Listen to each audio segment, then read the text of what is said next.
Kami masyarakat Kecamatan Danau Paris dengan ini menyatakan sikap satu, mengajak masyarakat Danau Paris, khususnya masyarakat Aceh Singkil, agar tidak mudah terprovokasi oleh isu-isu hoak, tidak mudah meng-share berita hoak kepada orang lain.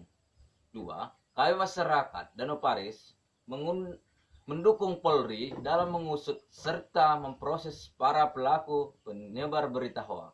Tiga, agar Polri dapat mengusut tuntas terhadap para aktor penyebar berita hoak, agar bangsa Indonesia ini terselamatkan dari pertikaian horizontal karena munculnya adu domba penyebar kebencian terhadap suku, etnis, maupun agama tertentu.